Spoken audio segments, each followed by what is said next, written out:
ज्या देशामध्ये मुलांना शिक्षक व्हावं असं वाटत नाही, त्या देशाचं पुढे काय मला माहित नाही मला.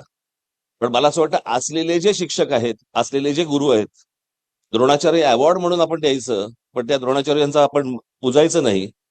मी दरवर्षी बघतो आमच्या गल्लीमध्ये तिथेच आचरेकर सर राहायचे. दरवर्षी गुरुपौर्णिमेला सचिन तेंडुलकर तिथे सरांना पाया पडण्यासाठी दरवर्षी यायचे. दरवर्षी न चुकता.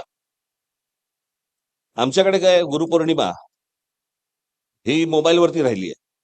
हॅपी गुरुपौर्णिमा. हे हॅपी गुरुपौर्णिमा काय असं मला अजूनपर्यंत कळलेलं नाहीये. अजून एक मेसेज असतो.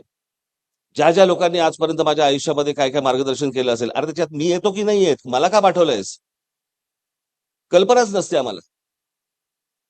पण गुरु नावाची जी गोष्ट असते ही गुरु जपणं हे मला असं वाटतं सगळ्यात महत्वाचं आहे. आचरेकर सरांचं योगदान इतकं मोठं आहे की इथे काहीतरी